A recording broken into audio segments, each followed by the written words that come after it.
Hello, Warriors, and welcome once more to the Warriors Den. We have got a lot to talk about today, but first off, Year 6, Season 2, Curse of the Scarab, starting on June 16th.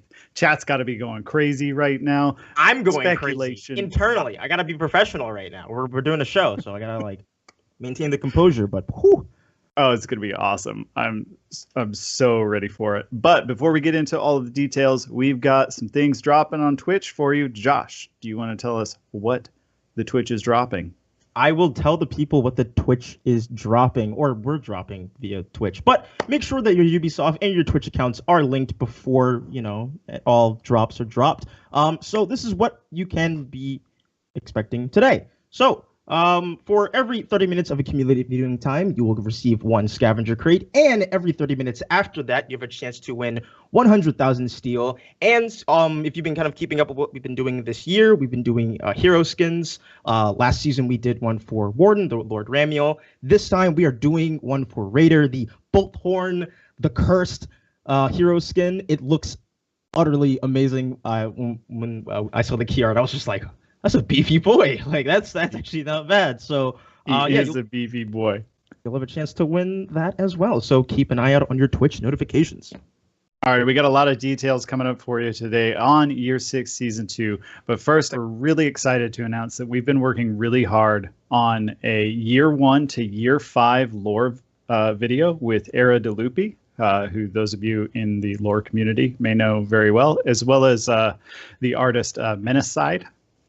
Who you hopefully have seen as well. They do a lot of For Honor fan art and whatnot, and very talented. And we really wanted to make this as kind of a catch up, or the story so far, previously on For Honor, so that those of you who maybe don't pay a lot of attention to the lore or have been in and out of the game can just get caught up in in one go.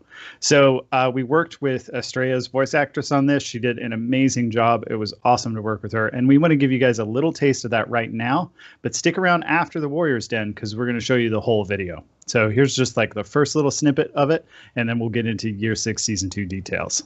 Check it out.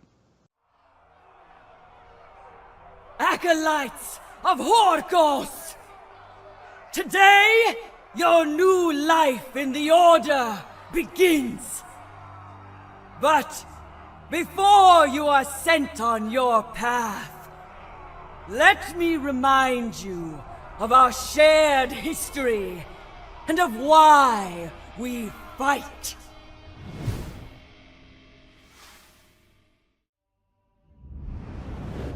It all began over 1,000 years ago.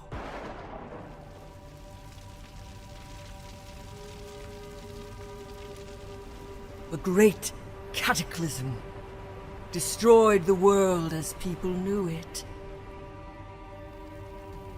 It was a miracle that anyone survived. 3 factions arrived on the continent, searching for a new beginning. I hope you guys enjoyed that. Like I said, stick around after the show to see the whole video. It was really awesome to work with both Era DeLupi and Menacide on that. But let's get into Year 6 Season 2. And what a better way to do that than with a trailer. So check out the Year 6 Season 2 trailer right here.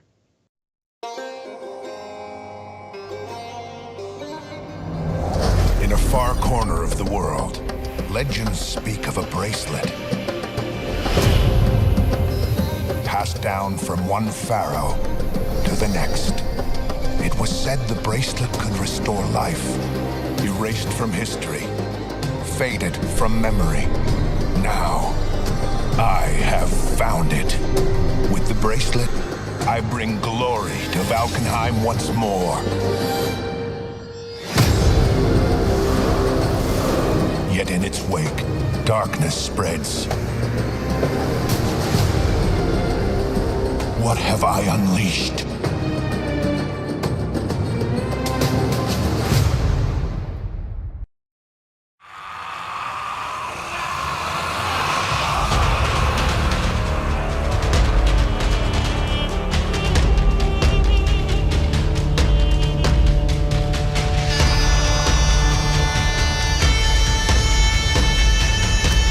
Warriors, the curse of the scarab is here. It is upon us.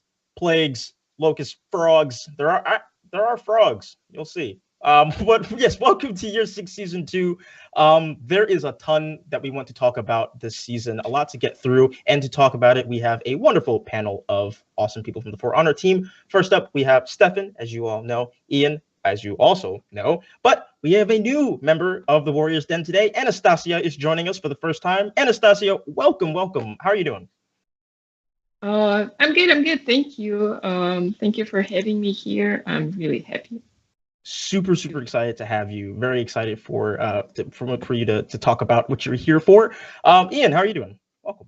I'm great, Josh. I'm glad to be back. It's always fun to be part of these seasonal launches.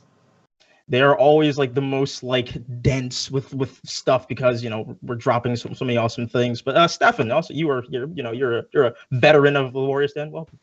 Thank you very much. I'm Year 6 Season 2, Curse of the Scarab. I'm super excited to be here. How are you doing? I'm doing great. As I said, we've got a ton to get through. We are kind of doing just the typical what we do for our seasons, breaking up in a TU1 and a TU2. Lots in both. So, Stefan, why don't you go ahead and kick us off to talk about what we can expect in these title updates? Absolutely. Can't wait to talk about the whole rundown. Basically, here in the season, we're going to get to bring you a little bit of Egyptian flavor to the world of For Honor. This is going to be a really exciting season to find out a bit more about the Egyptian culture. We're going to meet an amazing hero later in the season. We're going to start off with a hero skin at the start of the season. That's going to be amazing. There's a super fun event in there, and there's a whole bunch of other great stuff throughout. So I can't wait to really go through the whole rundown. Yeah, absolutely. Yeah, let's do it. Perfect. From the top, let's hit it. Title update 1. We've got a launch event, Justice of the Pharaohs. The curse of the season will be in full effect here. All your minions, they're going to be dead. They're going to be gone. If you like pure skill in your gameplay, you get to do a clean 4v4 here. It's going to be awesome. Battle Pass features awesome Egyptian content. If you're a fan of Anubis, you are going to be very happy. Hero skin. Everybody's a fan of Anubis, so have to yes, it's mandatory. So enjoy. Hero skin, Bolthorn the Cursed. The rest of the team is going to talk about this a little later on. It's going to be a raider. It looks tremendously awesome. It's super cool. What else we got? Hero skin. I said hero skin. There's so much stuff. I've lost in my list. Testing grounds. Sorry. Yes, thank you. June 30th. So this is the third week of the event, the Justice of the Pharaohs. It's going to overlap a little bit, but that's going to be great. You're going to have more to play. It'll be a gameplay system improvement testing ground focused on allowing you to attack even more safely, especially when you're in a 1v2 situation, which is super dangerous to attack in today. The game designer is going to tell you a little bit more about that later on, and it's going to be awesome. The hints. Oh, yeah. The hints. But you're going to get all the details later in the show, so don't worry. Title update 2. We've got new armor, new hero. Oh, man, we're starting with a new hero. All right. This hero is going to be super fun to play, super fun to watch. I know people are already trying to guess the hero and the weapon. Good luck with them. I predict that no one is going to guess it exactly right because there's a twist that you will not expect. You're coming through with all the hints today. I'm sorry. I'm gonna get talked to after this. I think for too much. Sorry. Excuse me. Exactly. Excuse me. Stefan, no leaking. Sorry. I want you to note here. The next heroes will have one body type, and they will have 2 armor sets. So just bear that in mind. But I think once you get to play this hero, you're going to be happy no matter what. So. No sweat. More on this hero as we get closer to title update 2. Other than that, armor variations, these are coming into TU2. They're going to be sick. We've got the Covenant Games Horde Code Masquerade. This is a recurring event, and it's going to be back and awesome. Battle of the Eclipse throwback event is also going to come back as a throwback. So you're going to have event all through the season to play. It's going to be super cool. And then Hero Fest. If you aren't familiar with the Hero Fest, it's our opportunity to have hero playable, hero available at a discount. You get login rewards for logging in during that time, and we get to release a unique execution for the one hero of that week. So this is a great avenue for us to do awesome stuff there. Yeah, I love the Hero Fest. We have, as you said, we have quite a few planned, and they're awesome. So very excited for that. But let's talk about Curse of the Scarab. So we are kind of taking a lot of inspiration from Egyptian culture and lore, and we're bringing that into Heathmore. So we're bringing that stuff to where our heroes reside. So let's talk about that. What was the inspiration behind bringing Egypt to Heathmore? So thank you for the question. The great kind of aspect of the Outlanders to us on the team is that it really allows us to explore different cultures from the whole world. We spent a lot of time being very in-depth on knights, Vikings, the Wulin, and samurai. And now we have a chance with the Outlanders to kind of touch on a lot of different cultures. So we want to really start exploring that with the Egyptian culture. If you could go anywhere in the world, see any feats, any amazing stuff, go into catacombs or learn about their history and culture. I think Egypt is at the top of a lot of different people's lists, and so we get to pull that off here. So I can't wait to share that with you. And then kind of one aspect of it with us on For Honor is we really want to be inspired by and deeply respect the cultures we research and bring to the game.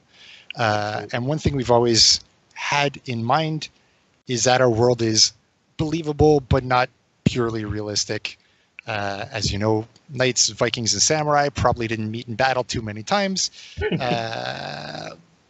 So, the perfect accuracy is not possible no matter what, but we want to respect the real cultures and the real history and then interpret that in the world of For Honor. And here we're going to get to start that off with the Egyptian culture. So can't wait. Yeah, and everything that I have seen and that we're going to see throughout the show, absolutely brilliant. But let's kind of dive into the narrative aspect of Curse of the Scarab and kind of talk about how even like the hero skin bolt on the curse plays into that. So Ian, why don't you go ahead and walk us through the narrative aspect of the season? Yeah, for sure. Let's talk narrative.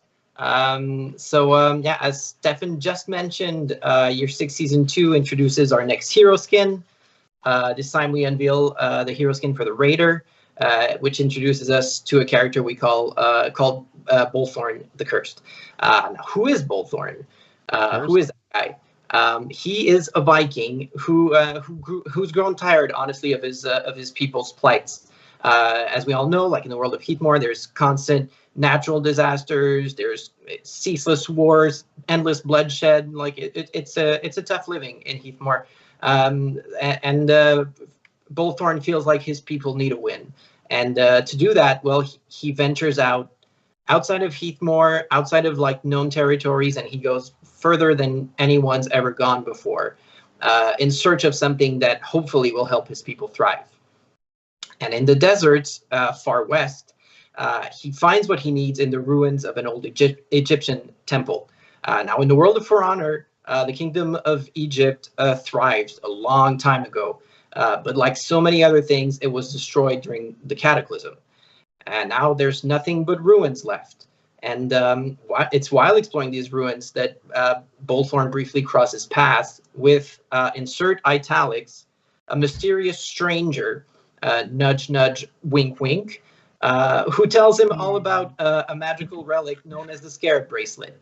And, seeing an opportunity, like his opportunity, what he's been looking for, Bolthorn betrays the stranger's trust, and he steals a bracelet for himself. And he brings it back home, hoping that, he'll be able to do what he set out to do, which is help his people thrive. But what he does in actuality is trigger a terrible, terrible curse on himself, but also on all of Heathmore.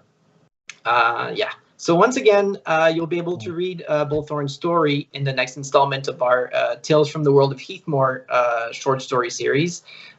We did a story for Lord Ramiel back in Year 6 Season 1, and this time we'll again have a 3-part short story that tells Bullthorn's story. The only difference is this time it will be released weekly. Last season it was a bi-weekly release, but this time the 3-part short story will be released weekly starting Friday, June 17th. And there's a lot of in there. There's a lot of hints and details that players won't want to miss.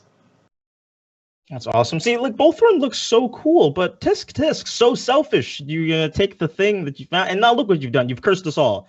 You fool. they say the road to hell is paved with good intentions. True that. But let's continue talking about Bullthorn the Curse, and welcome Anastasia again, who is joining us for the first time today, and then kind of talk about the kind of artistic direction of Bullthorn. You know, obviously he has this bracelet, he's cursed, and this is reflected on himself. So Anastasia, why don't you go ahead and talk to us about the inspiration behind this? Oh, yep, sure. As you just heard from Ian, Bullthorn stole this wonderful, beautiful bracelet to bring the glory back to Heathmore. But instead of that, he brought down a curse on himself and on his lands. So stolen bracelet is locked very tight on his left wrist, and we can see how the curse is spreading, slowly corrupting not only his body but also his soul. You can see the beautiful moving patterns that lives on his skin. For the skin, we used desaturated colors to emphasize the current condition. It's almost undead, and it's a mix of dry dark rock and the mummified skin. So the background story of Bullthorn is that he was once captured as a prisoner, and not long ago he escaped captivity, and as you can see, he still have the cuff on his neck and on his wrist. And also he have this ancient chains that he carries on his belt. Our amazing team worked really, really hard on this character, and I'm super happy to present you this character finally. Yeah, he looks so cool, and I say this a lot, but like just the details that the team like puts on, you know, the maps, the heroes, the weapons, like everything like that. It's all super impressive from like, you know, my perspective, kind of seeing everybody work. So round of applause to the team. I don't know if I'm the only one clapping, but that's okay. Round of applause to the team. It looked absolutely brilliant. And Anastasia, thank you so much for coming on to talk about that. But Anastasia, you are actually going to be staying on, and we are going to be saying goodbye to Stefan and Ian. So, fellas, thank you so much for coming on to talk about Year 6 Season 2. We've covered a lot of stuff so far, but we got more to go through. Thank you very much. Enjoy the rest of the show. We will do. See ya. Let's keep the Curse of the Scarab train rolling by introducing Julien, along with Anastasia and myself. Julien, welcome to the den, my man. How you doing? Hey, what's up, Josh? I'm doing well. How are you? Doing well. And of course, as I mentioned, Anastasia is joining us from the previous portion of this segment. But let's go ahead and continue on with you and talk about the mood board and the artistic direction and inspiration for this season for Curse of the Scarab. So talk us through what the team was kind of looking at to bring this season to life. Yeah, sure. So this year is the year of Relic. And as you remember, the main theme of our first season of the year was Golden Age. And it was very classic fantasy with elves and wyverns, etc., etc. So in the season 2, players will experience a slightly different type of fantasy. It's Egyptian fantasy. Here we highlighted 3 main themes. It's curse, adventures, and Egyptian. Visually, Egyptian culture is very beautiful and very appealing, and in this season, we had a great opportunity to use all these beautiful saturated colors, unique patterns, and engravings. As for the overall mood, we wanted to bring to this season the heat and dryness of the desert, which is completely different from the previous season. To introduce the curse, we used elements like blood water, frog rain, and swarms of locusts. And of course, the Egyptian fantasy wouldn't be full without mummies and pyramids and Egyptian gods. And frogs as well. Frog rain, in fact. Which is always something. It's the frog raid always looks really, really interesting, and I find it's really funny. But Julien, let's go ahead and talk to you about what we can expect in game. We'll talk about the in-game realization. We've got a new menu, we've got a new face-off, all types of stuff. So let's walk through that and talk about what players can expect when they boot the game up on June 16th. Yeah, sounds good. So from an in-game realization standpoint, Season 22 is all about joining the raider on his adventure. So the theme that the team developed is a testament to journeying to a distant and unknown land, going through a trial and having to choose between friendship or glory and prosperity, and paying the ultimate and unforeseen price for it. Aesthetically, this means that the team has produced or has created a contrast that opposes the beauty and the excitement of adventure with the darker side of betrayal and the consequences that betrayal brings. So in the map, narratively, Riverfort has a tie-in into the Raider story. It's where he would have first landed on his way back from his adventure, so kind of making it the ground zero for the Cursed. So it's where the team decided to focus on map-wise. So coming back to the contrast I was mentioning, it was important not to create a gloomy ambiance, which would just lessen the visual impact of the curse elements. This is why in the map we have daytime complemented with rich Egyptian patterns and warm saturated colors. There's looted Egyptian treasures that are peppered across the map, and you might even get a glimpse of the golden scarab relic itself. So all this said, Josh, you're walking around the map, and then it hits you. Frog hits me? Literally, it hits you. Frogs are falling from the heavens, and then you turn around and the seas have turned to red. Crops have gone bad, and our beloved minions have all perished. R.I.P. Poor minions. I wonder. Poor minions. They probably got hit by a frog. Honestly, pretty sure that's exactly what happened. But amphibian rain, it'll do that to you. Amphibian rain. And that doesn't happen anywhere, I don't think, unless there's like a remote part of the world that we have yet to discover that has frog rain. It's just like recycles. I don't know what I'm talking about. But Anastasia, let's go ahead and move on back over to you to talk about the battle pass that we are also launching with Curse of the Scarab.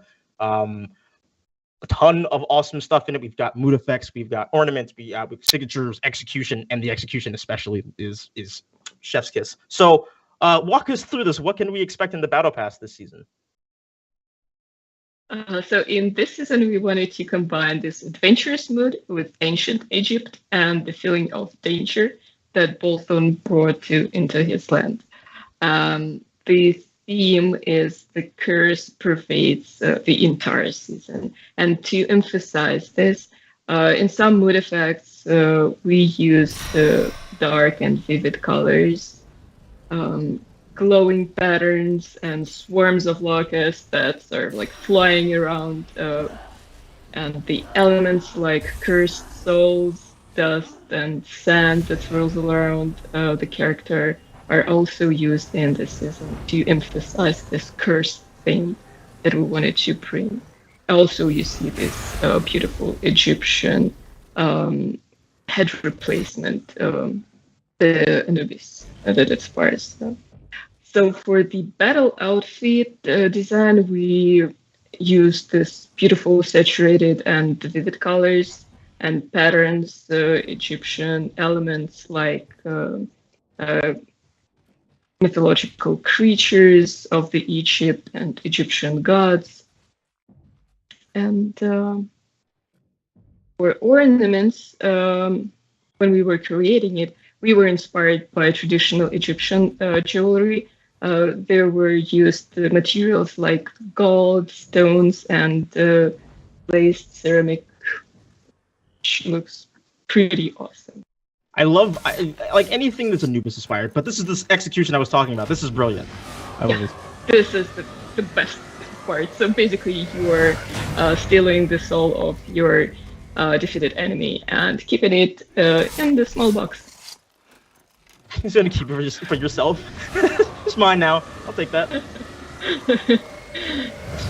That's funny, but this the signature here is probably looks Probably one of my favorite ones, just because, again, Egyptian lore, busting out a sarcophagus is kind of like a little symbolic thing, so it looks really cool to have this in the game.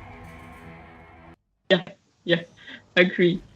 And for the weapon design, it also was inspired by ancient Egyptian weapons and jewelries. And to make it different from the previous weapons from the previous seasons, we used like very unique patterns and cravings and elements. And in this season, our players will get a lot of beautifully ornated weapons with lots of Egyptian elements like scarabs, mummies, and Egyptian gods.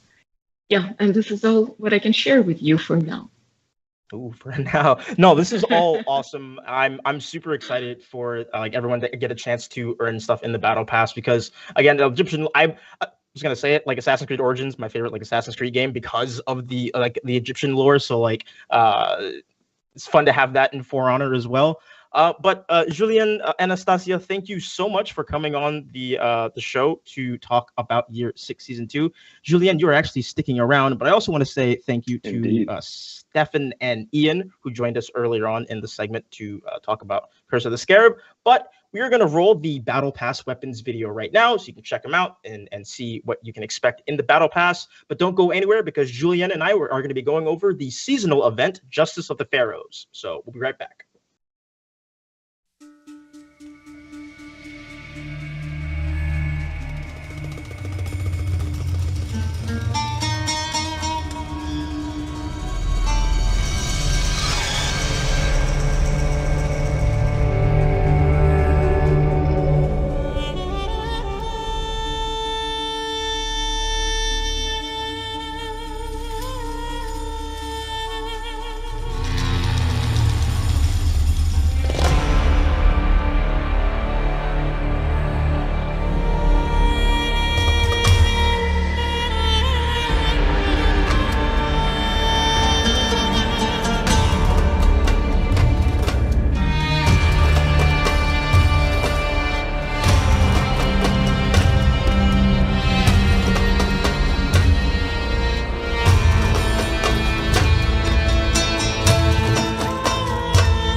Warriors, welcome back to the Den. We are here to talk about the seasonal event that's launching with Curse of the Scarab.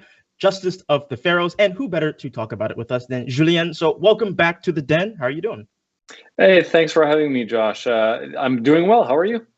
I'm doing pretty good, actually. So the seasonal event will go from June 16th all the way through July 7th. So that is a 3-week period that you will have time to play the event, to earn your rewards in the free event pass, which we will cover later on in the segment. But to start off, Julien, let's go ahead and set the stage for this seasonal event. What is it? What are we doing? Yeah, absolutely. So for the seasonal event, we're going to have a new game mode variation of Dominion. With 3 capture points. So the lane and the minions have been replaced by a regular capture point, but otherwise the standard Dominion rules stand. Since Dominion is a greatly appreciated game mode by the community, the team wanted to give it a little twist and turn up a notch, essentially. So the idea is to create a bare bone, slightly more competitive version of Dominion. And transforming the lane into a capture point is really going to shift the dynamic of the game mode.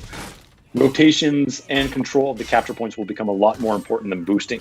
And one final thing worth mentioning, Josh, is that without the minions, the gameplay in the central capture point really intensifies. During our play sessions, the team got into some really epic and deadly team fights. So it's going to be an awesome experience. Yeah, I'm just excited for like the mosh pit of bodies in what used to be the mid lane, just battling over that point. I'm gonna put out a request right now. Can somebody just like play the game mode, make an edit, just throw some heavy music over it? There's just like a bunch, like that would just make me very happy. So I'm just gonna. That's the whole idea. That's the whole idea, Josh. That was the sole reason for this seasonal event, just for that. But as I mentioned earlier in the segment, we are doing a free event pass with Justice of the Pharaohs. It's gonna come with mood effect, battle outfit, all types of stuff, and we're gonna show you that now. So Julien, let's go ahead and go through it and kind of show people what they can expect in the free event pass. Absolutely. So for the event pass, we're staying true to the theme and adventure and mystery, and also keeping in mind the direction presented earlier on by Anastasia. So the aesthetics of the season event pass is going to be inspired by rich Egyptian culture, so gods, mythology, creatures, unique Egyptian patterns and saturated colors, and of course sacred elements like the scarab and hieroglyphs. So to start off, we have the mood effect. What you're seeing on screen essentially is represents souls that are trapped and moving around the Shaolin. And this is reminiscent of the Raider's curse and how it has corrupted his own soul. Next up, we've got the battle outfit. And the battle outfit is really putting forward the seasonal colors and patterns. So lots of details, warm tones and textures. This is almost luxurious. So it's really beautiful, and great job to the team for their amazing work on this. Really cool content. Absolutely. We've got the ornament, of course. With the ornament, you can see that it's essentially covered in gold. You can rarely go wrong with gold. Even less so, Josh, when you've got Cobras involved. So, so we're definitely got a cool ornament here, and on top, the top portion you can see like the skull portion. That's to symbolize once again the consequences of the curse, and we've also added patterns that are really popular when depicting a pharaoh. So it's an elegant piece, and it's really something to add to your outfit. Yeah, I do love gold, and I do love Cobras. Thank you. Who doesn't? Who doesn't? I know people actually. Finally, what you're seeing on screen, we've got some weapons. The weapons, again, we're really honing down on the vibrant colors, and we got some really nice detailing. Namely, on this blade right now, what you're seeing is you got a scarab that's near the guard. So really cool, fine details. For Nusha, Nusha's really happy to be showing her weapons right now. On her blade, she's got some hieroglyphs that are engraved on the blade. So all in all, super nice detailing going on here. Yeah, as someone who doesn't design games or do that type of stuff, it's really impressive just seeing like the little small intricate details that are put in to make something feel real and alive and tangible. Like that for me, that's just super cool. So hats off to the team for doing that. I don't even want to know how long that took.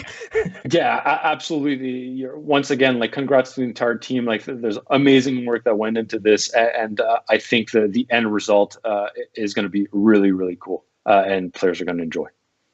I fully agree. So so just to kind of like wrap up and just clarify just more details, if you're just joining us, we are doing a seasonal event called Justice of the Pharaohs, running from June 16th all the way through July 7th. 3 weeks, 3 weeks to play, 3 weeks to get your free rewards and your event pass. You can have a mosh pit in mid lane, or not really mid lane for this seasonal event, but either way, it's gonna be. I say do it. Do it, please.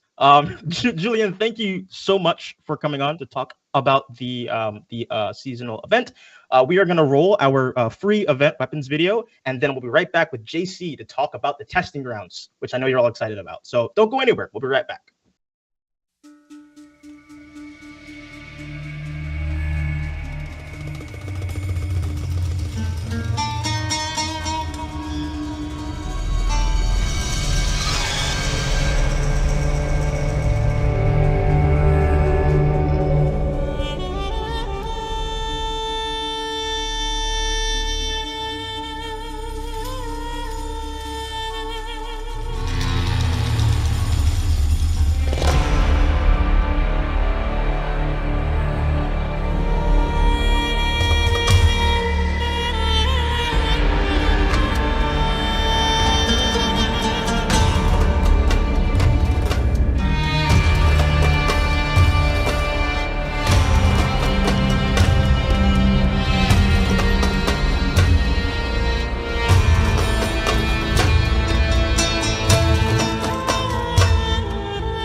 Warriors, welcome back to the Den. It is testing grounds time, and who better to talk about it with us than fan favorite JC. JC, welcome to the Den. How are you doing?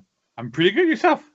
I'm doing very, very well. So yes, we're going to be talking about testing grounds today. We are going to be having a testing grounds that's going live from June 30th to July 7th. But before we get to that, we do want to give everyone a fight update to let everyone know what will be dropping on June 16th with launch of Curse of the Scarab. And to start off, we actually have some changes to Pirate that we're going to be launching with the season. So JC, let's start off with that. And what can you tell us about the Pirate changes? Yeah, so we've been doing we did a couple of changes to Pirate. Basically, we've been looking a lot at what we have with the community, with a lot of different sources from feedback, and we get that like the character might be a little bit hard to play against sometimes, depending on your skill level or whatever. So we've been doing some changes. It doesn't mean that these changes are going to be the only changes we'll do to Pirate. There might be more incoming in a little bit, like depending on how it works. But the idea right now is that we want to lower her effectiveness a little bit. Make sure she's still good. She works quite well, and she fits the role that we really wanted her to have. But there's some things that were a little bit a bit too strong. So we changed a couple of things. So first of all, her side dodge attacks are now 600 MS, up from 533.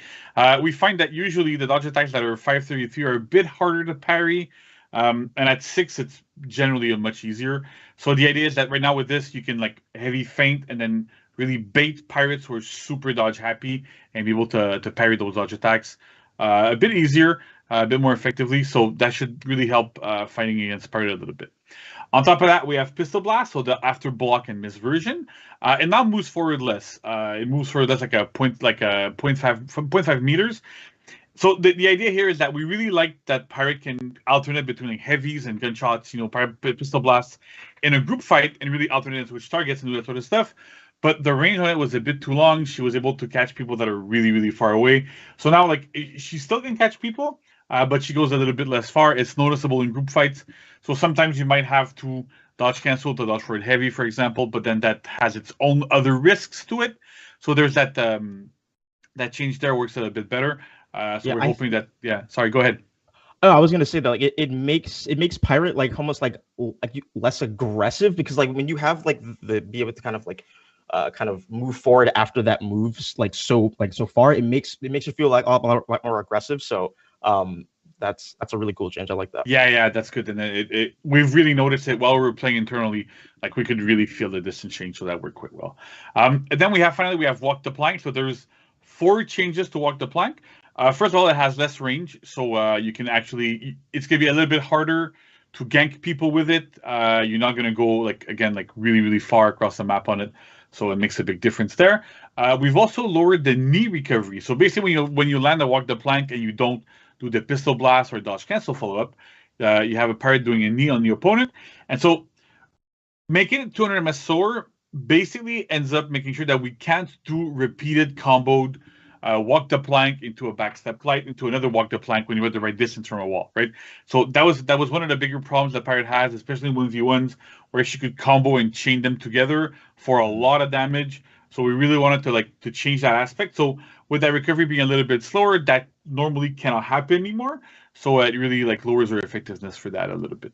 I've seen a lot of complaints about this again on a lot of feedback on social media, so that should really help out. Yeah, and then finally we have 2 changes to Pistol Blast from Walk the Plank. So first off, it's a little bug fix. It used to cost 15 stamina, now it costs 6. That's the correct number for comboed hits in these cases. So that way, Pirate has a little bit better stamina consumption when using Walk the Plank. That might seem a little bit weird to buff that aspect, but it's to make it in line with the rest of the rules that we have everywhere else, and also is in line with the Pistol Blast when you get guaranteed after a heavy. But we've also increased the revenge it feeds from 5 to 30. So that should make Walk the Plank and the Pistol Blast from it a lot less effective in ganks, because you're feeding revenge much, much more, 6 times more revenge when you do a Pistol Blast now than from before. So that should really help lower the effectiveness of Pirate's ganks a little bit, and make sure that your opponents can actually pop revenge, and it's harder to do 100 to 0 ganks with her in those types of situations. That's pretty much it for Pirate. Then we have, I think, Bloodlust, right? Bloodlust time. Now, explain what we are doing to Bloodlust. Yeah, because I'm seeing a lot of different percentages, and explain this to someone who doesn't develop games. Yeah, right. So the way it works at Bloodlust is a tier 2 feat that's on a couple of characters. It's not necessarily highly problematic, but the problem that we have generally with it is that the attack power, especially, stacks with feats. And so on Pirate and on Valkyrie also, you could land Bloodlust on somebody and then use Pirate's tier 3 feat, deal a bunch of damage, like use Trick Shot, deal a bunch of damage to 3 targets, and when it was plus 50% power, attack power, you'd be close to like one-shotting a bunch of people. That was way too strong. For a tier 2 feat, it was really, really, really powerful. And the damage reduction too was a bit too strong. So what we've decided to do is we're lowering the bonus you get from Bloodlust. So Bloodlust triggers when you kill an opponent, whether it's like with an execution or whatever, and it gives you those bonuses for 10 seconds. But we've changed the percentage from 50% for both attack power and damage reduction to 20%. So you still have an impact. They're still good. You still do feel the change, but it's not as strong as it used to be. But to compensate, we've also lowered the cooldown. So normally, whenever you killed somebody, it couldn't re-trigger for 30 seconds. Now that's down to 20 seconds. So you should be able to trigger it a little bit more often, get a little bit more like of that power more often, but at the same time not be extremely strong for those 10 seconds whenever you kill somebody. And when you were in group fights, that was it really, really, really showed. It made a big difference. So with this, it's still useful, but it's more in line with other tier 2 feats. Kind of just like better in short bursts and stuff like that instead of just exactly. Like, yeah. And so now we're gonna have Conqueror and Shaolin revamps. Ooh. Now I believe we're actually doing a video for this. That you recorded, JC, right? Yeah, so I recorded with those videos with Francis, who some of you might be familiar with on a Warriors End. So a really big thanks to him. And Max, I guess you can share the videos now. We'll be back. Awesome. Hello, everybody. Welcome to the Conqueror and Shaolin showcases. So we're going to start with Conqueror first to show you what has changed from the live version to the testing ground, or from the testing ground version and the live versions to this new version that we're going to be shipping in this new season. So first we have the full block stance. So Conqueror is really known for his full block stance. Very, very useful move. He has a lot of things he can do out of it, but the issue that we have on live right now is that it's a little bit too strong. There's a bit of different things. So we're trying to buff it in a way that makes sense. So the first thing that you can do with Conqueror right now, which is really interesting, is that you can cancel the recovery of any attack. So I can throw out a light, go into superior block, I can throw a heavy, go into full block stance, I can do a side dodge bash into a superior block. You can cancel basically any single one of your attacks into full block very well. So that really helps you catch dodge attacks, helps you react to some people. So that should be really, really interesting. The other thing that's kind of interesting is that before, when you used to block attacks in full block stance, you would get your own stamina drained.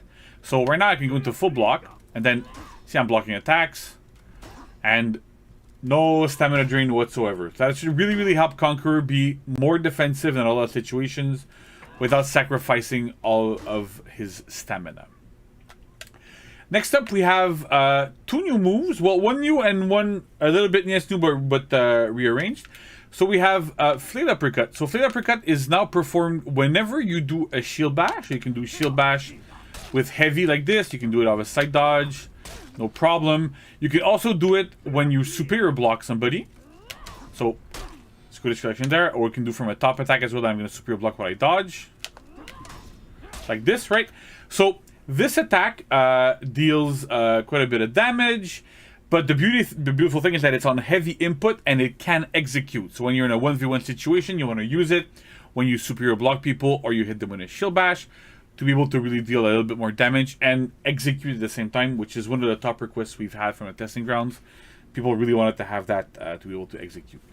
At the same time, we also have Scottish Collection that we had in the previous testing grounds, which is whenever you superior block an attack and you press light, you go into this full 360 zone that's unblockable, hits everybody around you, has really good trajectories.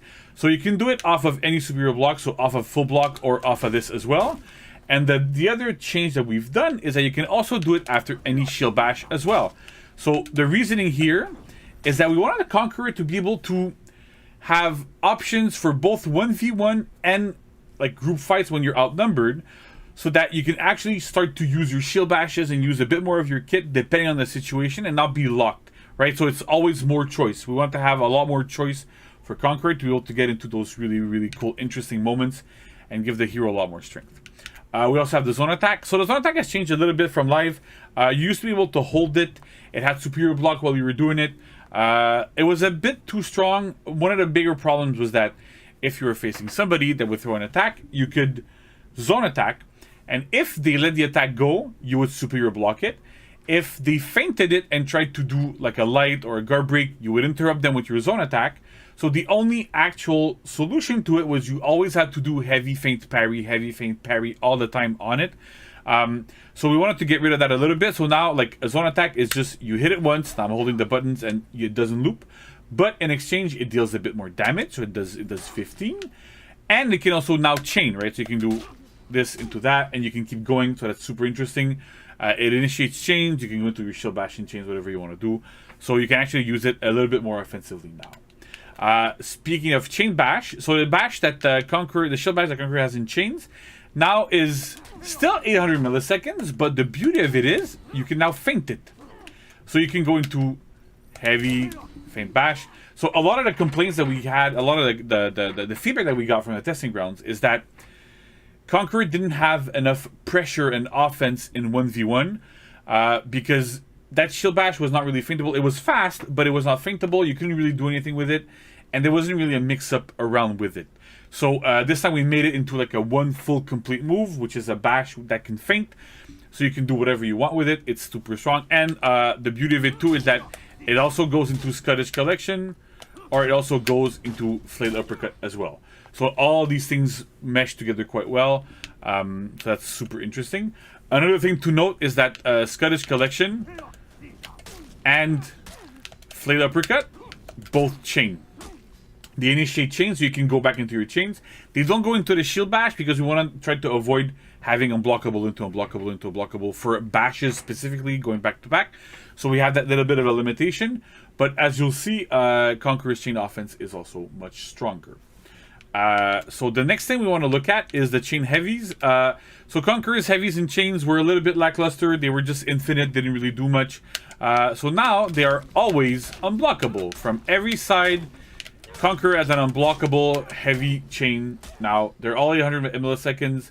They're really strong. They do 27 damage each. So that by itself should give Conk a lot of pressure. You can use those when you're outnumbered to hit people around you. Super, super, super good. So it's very, very interesting there. For the neutral heavies, now the damage has been normalized. So normally, like on the sides now, you do 24, and on top you do 27.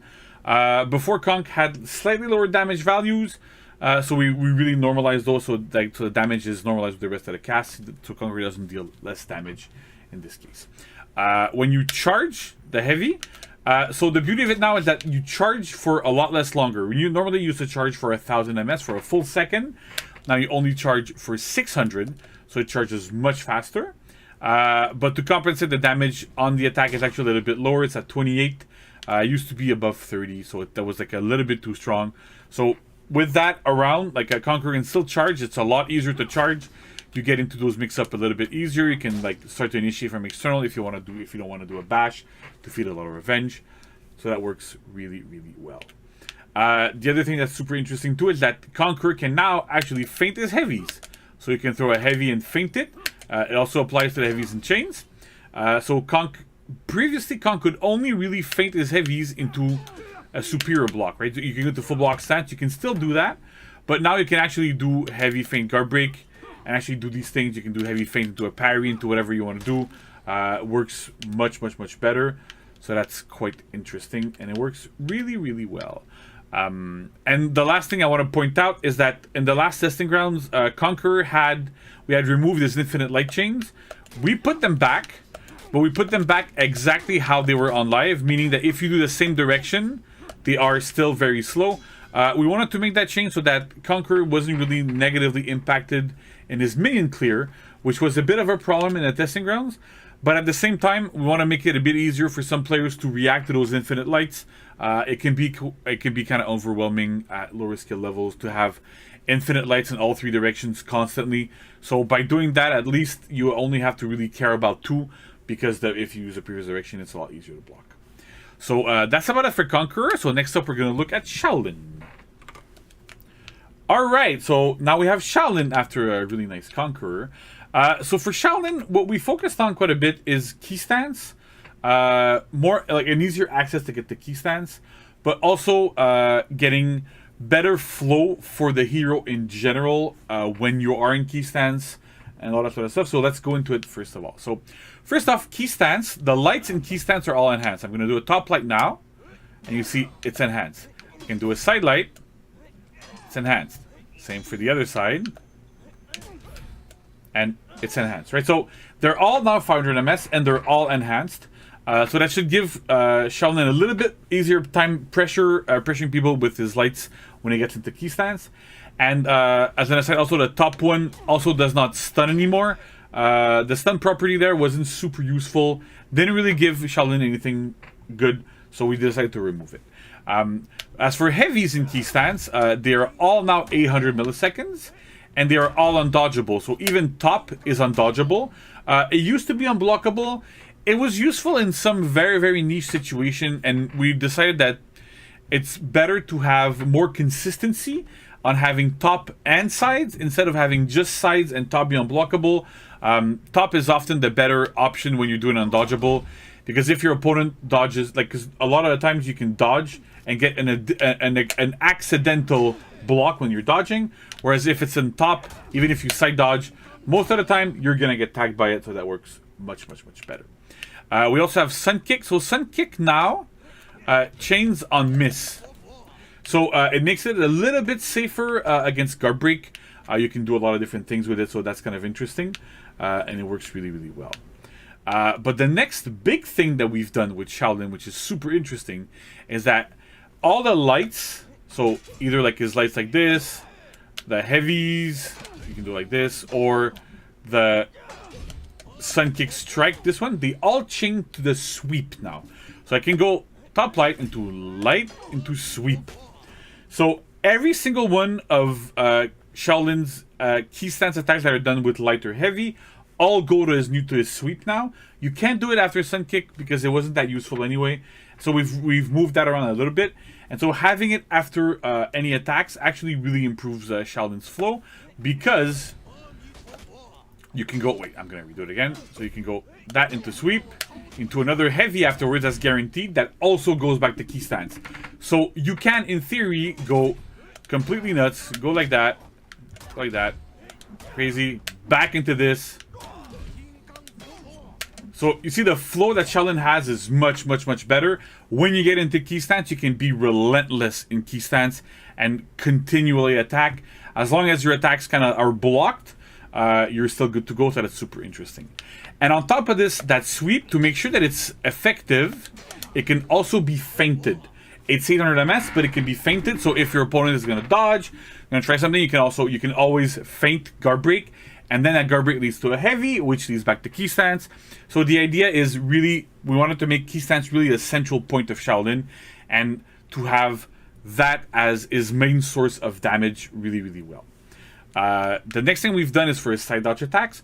So before they were kind of a bit stranded. Whenever you used to do these, they're good. They have good trajectories. They're not that bad. But the problem is that you were kind of stranded. You were kind of stuck there. So now the beauty of it is they can now initiate chains. So you can go into this infinite chain as much as you want. And they can also go into key stance, right? So Shaolin can now dodge an attack with this, go into key stance, go into Sun Kick, go into this, and keep the whole flow going and keep it going again. So it's one of the ways that we want to make sure that Shaolin has an easier way heading into key stance and keeping it going there. And in the same spirit, we've also added another move to Shaolin. A lot of the feedback that we've gotten for Shaolin was that he had a really hard time opening up opponents, even with the top light, which is now enhanced, you can see. Even with that, it wasn't enough. So we've decided to give him this move from Dodge Forward Bash. It's the same kick as he has when he sprints. So it's a little bit different, but at the same time, it's good because it goes to your openers, like you do in Sprint. So you can go into these types of things. So you can use it to open up opponents, go into key stance, again, flow, do the whole thing. So that works super well. It's super interesting. It's a standard type of bash that we have, so it's 500 milliseconds. You do it from 3 to 5 in your front dodge, and it changes to opener, so that's really, really well. As I said before, the top light is not enhanced to a neutral, so that gives Shaolin a little bit more pressure on this one. The side ones, because they get comboed, we really didn't want to give them that enhanced property there, but on top it makes a lot of sense. The other thing that we have on the side lights as well is that you can now mash the buttons to get them. Like, you can't really see it there, but I'm really mashing the light button. It makes the input a lot easier. Before, there was like a lot of timing involved there.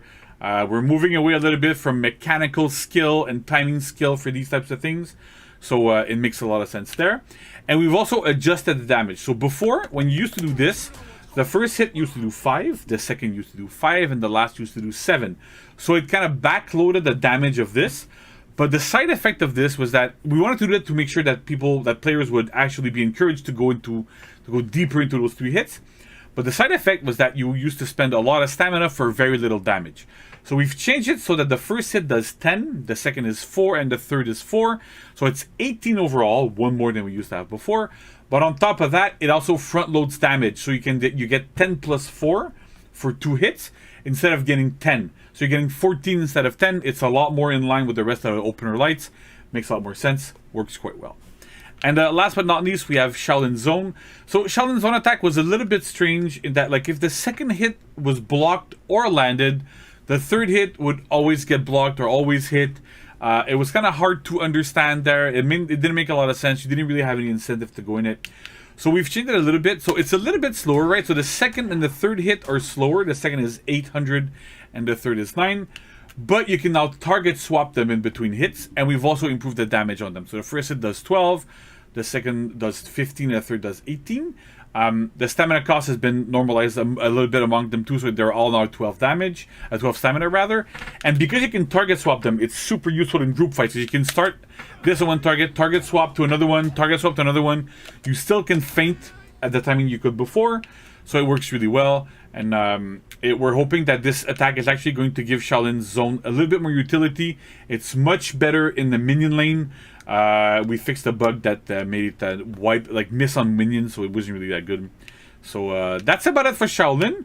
A big thank you to Francis, who was helping me be my body bag today. So thank you very much. And back to Josh, and we'll keep talking about the following testing rounds. Thank you very much. We're back. And we are back, Warriors. I'm super excited for these Conk changes and Shaolin changes. JC, do you have any kind of like thoughts on the video? Any kind of like things you want to add? Yeah, so basically, we're really happy. We listened to a lot of feedback. We gathered a bunch of feedback from a lot of different sources. I know that we didn't have the time. There was like some issues with sending the survey. I've seen some people on social media going out, what happened to the survey for this? So there was a couple of things that were outside of our control that made it so that we couldn't send it. But we're gonna keep sending surveys in the future. It's just that this time we sadly were not able to. But at the same time, we were really able to gather a lot of feedback ourselves on Reddit, on Twitter, on like our official forums, everywhere we normally go. So we were still able to make good decisions based on a lot of feedback that we've received there.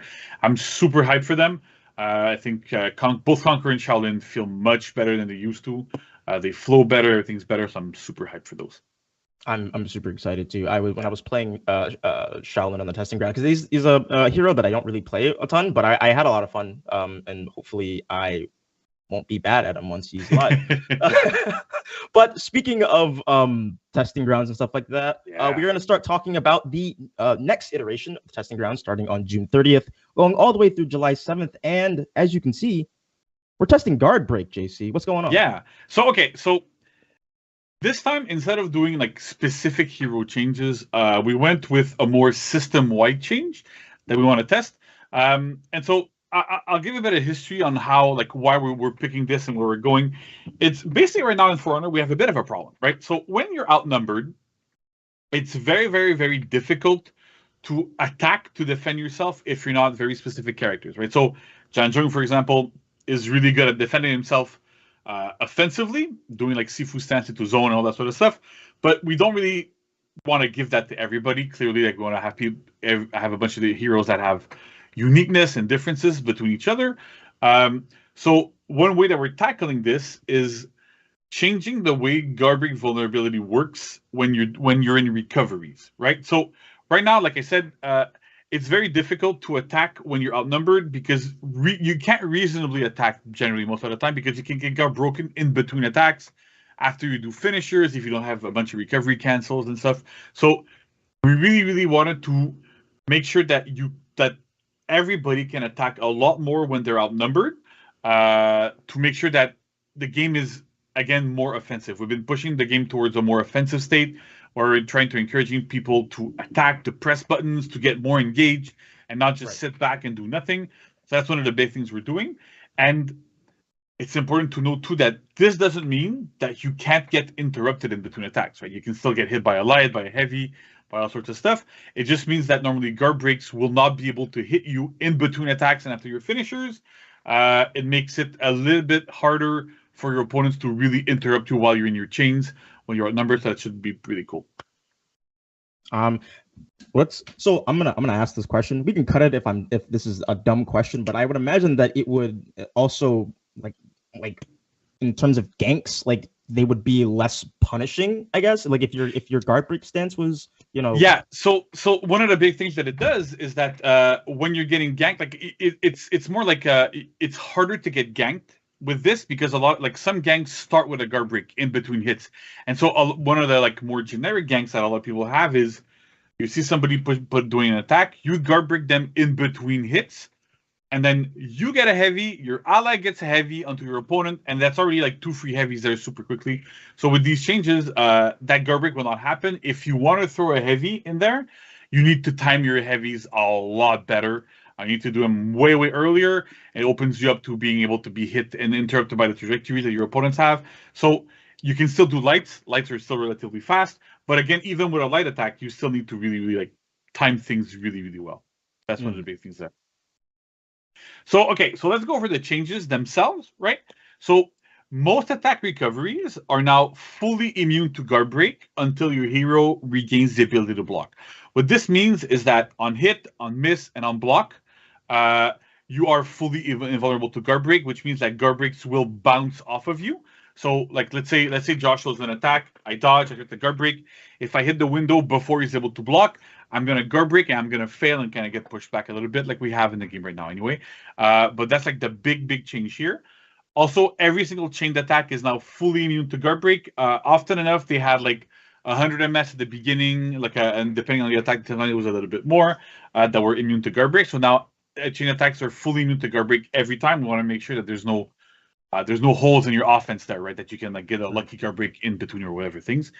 And then the last thing we did is that every single bash that had a recovery of less than 766 MS on miss now has 766 MS on miss recovery to ensure that all dodge attacks will always beat bashes. So that's to make sure that because you can't really like side dodge into guard break anymore on anybody, on most heroes, there's some of the really much slower recovery attacks on miss still have some guard break recovery vulnerability because it created other types of issues.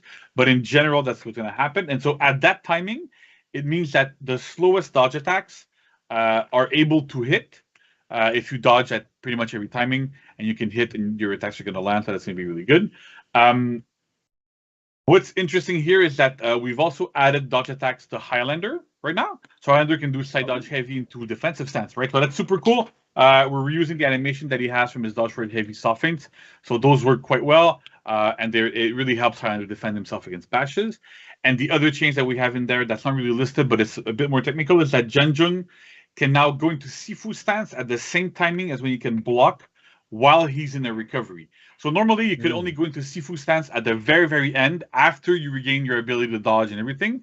But now it's as soon as you can dodge out of something, you can go into Sifu stance, so that Janjung's actual bash punish in chains is to go into Sifu stance and do his own. So we've worked on that to make sure they worked well. From our testing, it worked quite well, so that was super interesting. And the last thing that's super important to note here is that this only applies to hit, block, and miss recoveries. It doesn't affect dodge cancels, full block stance canceled like on Aramusha and Conqueror that has now, Kyochin and whatever. So there is still that element here of risk when you're trying to use those cancels that you can still get broken. It's really only if you let your attack go and you keep chaining, or even if you don't chain but you don't cancel into anything else, that you will be fully immune to Guardbreak. So don't go thinking that I'm gonna like a Conqueror is gonna do a bash, go into down stance, and I can't do anything about it. You can actually side dodge and Guardbreak them and still get the Guardbreak if they read that you were gonna try to do a dodge attack on that. So that's a lot of stuff there. But yeah, so that's interesting. The other thing to note is that we tested a couple different things, right? Because this might seem to be a bit drastic to make everything Guardbreak immune all the time. But we did test a couple of other alternatives, and we wanted to show them to you just to make sure that like people understand why we made these choices, right? One of them is that we tried making recoveries Guardbreak immune on everything except miss, right? Because at some point you're like, okay, well, we still wanted to see if we could keep side dodging to Guardbreak on different bashes and stuff. The problem that we ended up having there is that in For Honor, an attack counts as a hit, block, or miss only on your main locked target and not on external targets. And so let's say I throw an attack at Josh. Josh is too far. And then there's somebody else on the side that my attack hits. My attack is considered to be a miss and not a hit. But it's not very clear, right? There's no indication in game or whatever that you actually hit or miss, because that would be like, it would be a little bit too crazy. So because of those types of situations, it would count as a miss and you could get guard broken in your recovery. And because we need to have that predictability of, I threw an attack, therefore I'm immune. But if I'm only immune in certain situations and not in others, and it's not super clear in what situations you are or not, that feels really, really bad. So we really standardized it to make sure that it was super clear that every time you're in a recovery, you can't get guard broken, and that's the end of it. And the other thing that we've also tried is to make, instead of making yourself Guardbreak fully immune, we tried to make it so that you could tech them instead, right? So being able to tech a Guardbreak while you're in recovery was still good. It's not a bad idea, but the problem is that it still interrupts your chains. If I'm throwing an attack and then somebody lands a Guardbreak, regardless of if I can tech or not, if the Guardbreak lands, it means that even if I tech, I'm still vulnerable to their ally, I'm still vulnerable to a bunch of stuff, and it still stops my chain. And that's something that we really wanted to get away from, to make sure that we had a very, very stable game and that everything worked well, and you didn't have to go, I'm still getting interrupted. We really want to promote that offensive part of the game. So that's kind of it. I wanted to make sure that everybody knew that we really tried a bunch of different things to get to this point, because as I said, it does sound a bit drastic, but it actually works quite well. See, JC, this is why the people love you. You come on here with all of your knowledge, you drop it, and we're all now a little bit wiser about the game for it. Like I actually feel like whenever you come on and anyone on the fight team comes on, I feel like I learn more about the game, just like the technical side, because there's a lot that goes into like the behind the scenes, So thank you for going through all of that. It was awesome. Yeah, you're welcome, and I hope our viewers appreciate that as well. I think it's a big part of our job to be able to communicate not only the changes we're doing, but why we're doing them as well, and really get into the nitty-gritty of it. And I think it levels up everybody, so that's super cool. So I'm really happy that you like it. I hope everybody else likes it as well. And like usual, we're going to be monitoring a lot of feedback everywhere on Reddit, on like all the usual places. So please leave your feedback. We're going to do our best to send a survey again this time and see where we go from there. But we're really, really looking forward to how this is going to pan out, because we feel that it's a big improvement to the offensiveness of the game and making sure that we can be a lot more offensive. So that's really, really cool. I'm super excited to see how this Guardbreak changes are going to be on the testing grounds, and also like those other things that you were talking about. This is why we have a testing ground, so we can test things out to see what works, see what doesn't, and then kind of make adjustments accordingly. So just to recap, everyone, we are having a testing grounds starting on June 30th through July 7th. That will go through the Guardbreak changes. Also, we have some changes to like Highlander and all that fun stuff. So definitely get in there, get your like feedback in, because we will be looking at it and obviously talking amongst ourselves. So JC, thank you once again for coming on today to talk about testing ground stuff. And Warriors, do not go anywhere, because we will be right back with the content of the week. All right, thanks.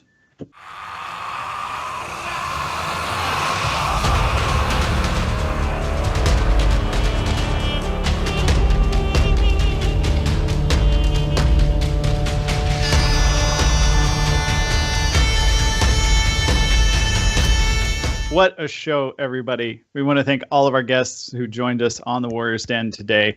And we hope you guys are excited as we are for Year 6, Season 2, Curse of the Scarab, starting on June 16th. And keep in mind, along with season launch, we're going to get that event, Justice of the Pharaohs, which will be live June 16th through July 7th. And we've got a new battle pass coming, as well as that super juicy Raider hero skin, Bullthorn the Cursed, that we saw. I am super excited for this. Yeah. It looks so good. Yeah, I don't like I say this, but like I don't play Raider. Like it's not like my play style. But this skin, like, come on, you can't like look at this and be like, nah. Like that's awesome. I am absolutely gonna helicopter with the axe, man, with that equipped. It's gonna be so good. And don't forget, we've got a new testing ground starting on June 30th, which will also go through July 7th. And let us not forget, everybody, stick around after the Warriors Den today so that we could check out the story so far for Honor Lore Video, Year 1 through Year 5. It was so awesome to work with not only Era DeLupi and Menacide, but also Patricia Somerset, Estrella's voice actress, on that. It's all around just an awesome project, and we're really excited to show it to you guys. But before we get to that, we've got some content of the week. So Josh, what can players look forward to?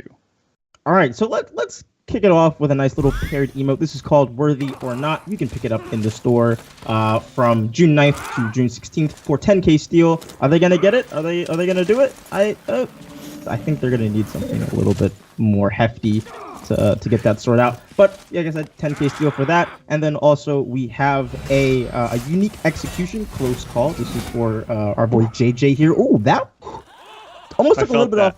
Took a little bit off the top. And that is actually available starting today, so you can pick that up in the store now for 7k steel. Also, we have a Zhangjun Hero Fest that is starting. This also goes from June 9th to June 16th.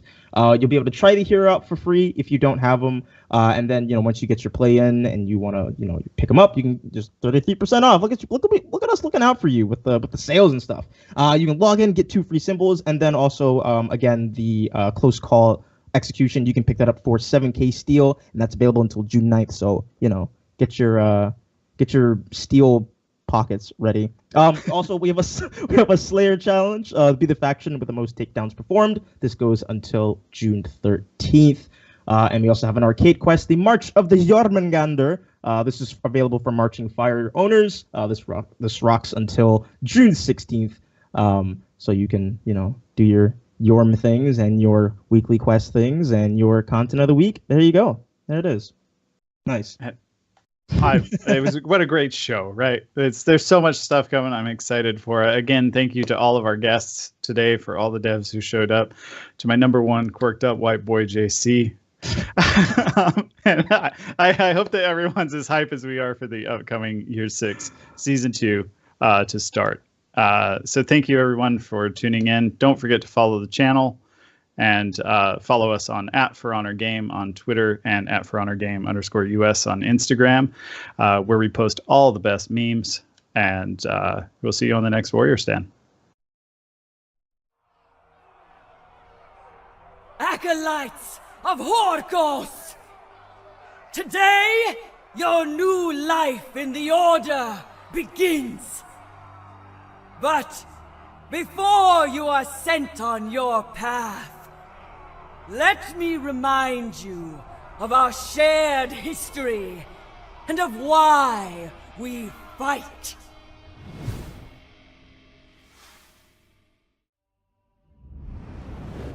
It all began over 1,000 years ago.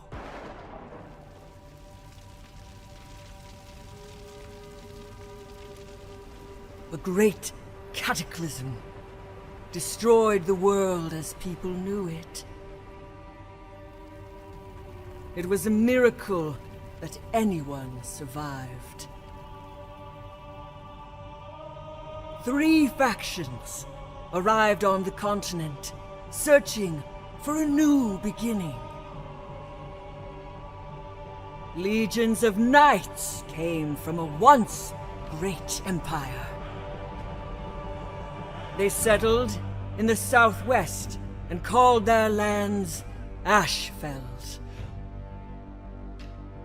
Viking clans who hailed from the north sailed over and named their claimed territory Velkenheim, a cold and unforgiving realm.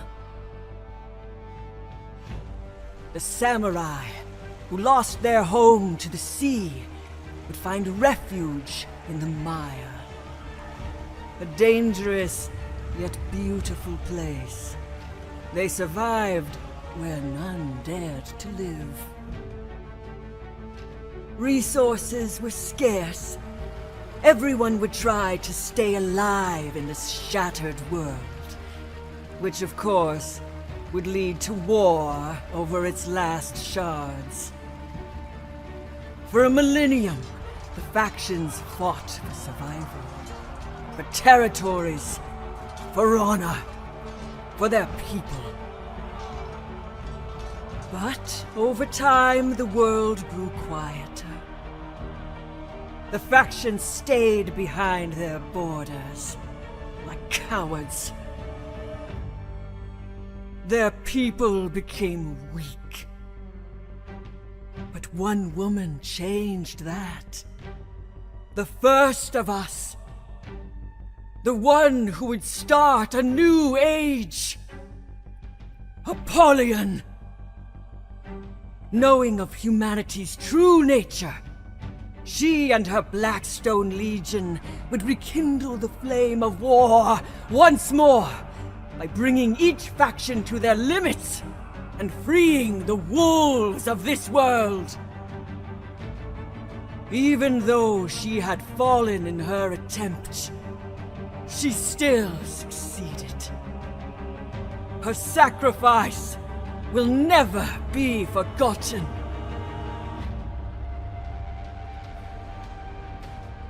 In time, an army of invaders marched into Heathmoor from the east. That would bring even more contenders to the battlefields. Emperor Gao Lei and his Wu Lin. After waging a civil war in their own homeland, they would finally set their sights on our lands.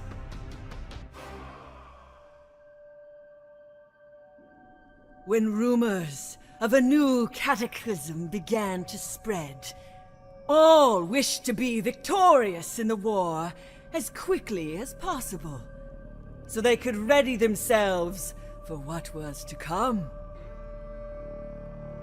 Even though they were once hated pariahs, the factions allied with powerful warriors of unchallenged ambition and talent. Their leaders would become known as the Harbingers. The omens of doom were seen all across Heathmoor. The earth began shaking. Mount Ignis spat fire, and waves rose high and crushed those who dared to stand in their way.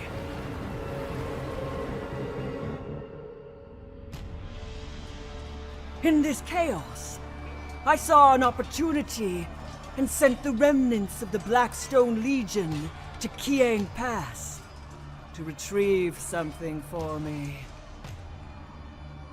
Things grew complicated when Sundar, the Zhan Yu, used his secret weapon, the Arcanite Fire, in a desperate attempt to defeat us.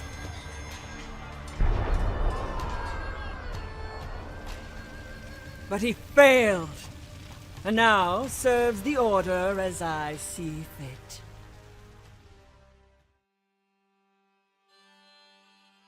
After all the battles and disasters, came an abrupt and sudden silence. The earth went quiet, the waves lulled, and warriors would once again have their minds clouded by thoughts of peace. They looked at the world in a new, revolting way. And so, the undeserving hypocrites began to take over once more. Resources were abundant. There was enough for everyone, so they said. Words of the weak, of cowards who grew lazy and apathetic. Eventually, 4 faction leaders, Lady Gabrielle, Ling the Tiandi, the Kensei Tadeo, and Jarl Leot would meet in Wyverndale, a meadow where once stood a great city, destroyed in the cataclysm. There, they signed a truce. In the years that followed, too many were convinced by the lies of peace. They would hold festivities called the Honor Games. Warriors would mock fight each other for nothing more than sport and entertainment. It was an insult to the great warriors of old. But their blinding happiness would be of great use to us. While they entertained themselves, I sent my warmongers out into the world and traveled to distant lands to bring the truth to warriors like you.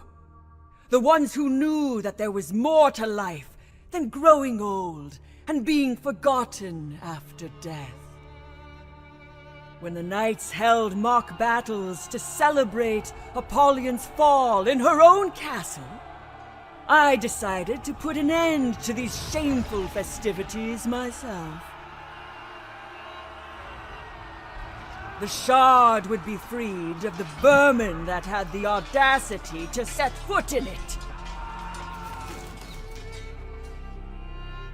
With us, we brought a gift.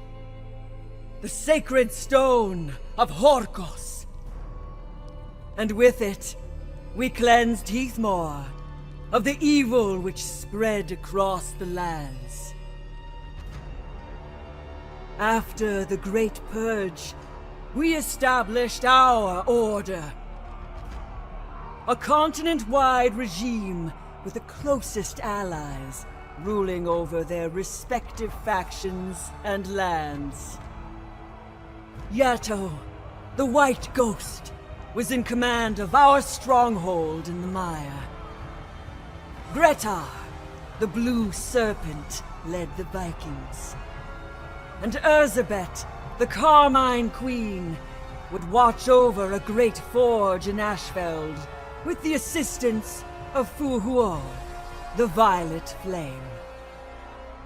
The new world we long craved was about to become reality.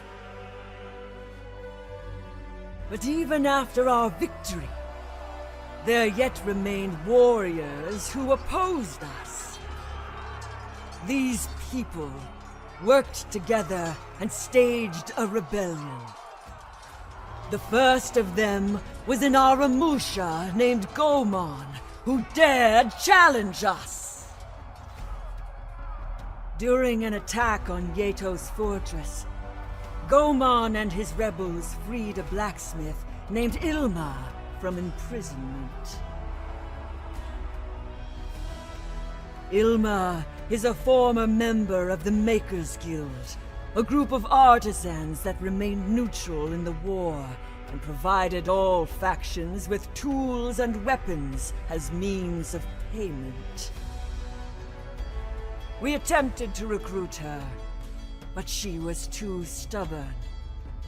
She refused, and instead assisted the rebellion. With her help, the rebels made use of what our order calls Draconite. This blacksmith forged weapons with it, in its purest form. Many among them, including powerful scythes. With these, the rebels were able to push us out and claim some land once again. It was a dark time for our order. But even after these losses, the rebellion still posed no real threat to us. Not until they found a leader who would unite them. Holden Cross, or Griffin as he calls himself today, came back from his long travels as a mercenary. He is a former member of the Blackstone Legion, and above all, a traitor to Apollyon. Having chosen a new name, he offered to lead the rebellion. Under the Griffin's wings, the rebels united and became a powerful force. The Chimera Alliance. Many of them are wolves, misguided by false promises and appalling beliefs. The day came when our armies would face each other. The Battle of the Eclipse. Tens of thousands of warriors on each side fought without break. Weeks of fighting, filled with glory and pain, honor and death. A momentous battle. One I will forever remember.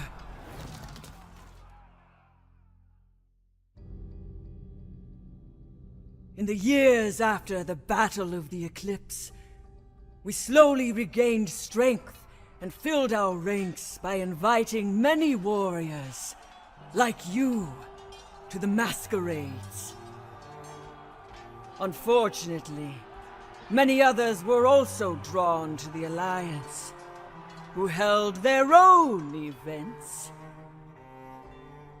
While our warriors would earn their place by fighting and proving their worth, these sheep held a banquet hosted by the greatest coward in history, Hervis Daubeny, another despicable betrayer.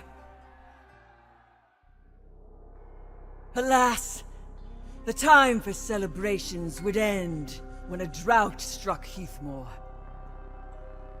We heard of a secret water source in the mire and sent warriors there to secure it. And, as expected, the Alliance did the same. The soldiers were most surprised when they discovered a hidden samurai temple. In this temple, they met the Kyoshin, fighters who held no allegiance to anyone but the balance of nature itself. After their temple was destroyed, some even picked sides in this war. When all thought the drought would never end, the desperate among them prayed to their gods and made sacrifices. The Vikings prayed for water, and in their eyes, their gods finally listened. Through the drought's heat, the glaciers of Velgenheim melted. Water flooded the lands, and a powerful storm was approaching. A great tempest. Many of you lost homes and loved ones to the currents, whirlwinds, and landslides. But yet, here you are still. The strongest and bravest. Once the seas settled and the storm passed, many warriors found themselves lost and alone. Winter set in, and countless used it as a time of respite. They left the battlefields to reunite with their friends and families. And I would allow it, only briefly. The warriors required a break to regain their strength. My loyal wolves had earned theirs. And lastly, not long ago, Bu Yin, the Pirate Queen, landed on our shores. Even though she is not one of us, I will recognize that she is an outstanding warrior. I once fought alongside her many years ago. If she won't join our cause, then I know she and her fellow pirates will make for worthy foes.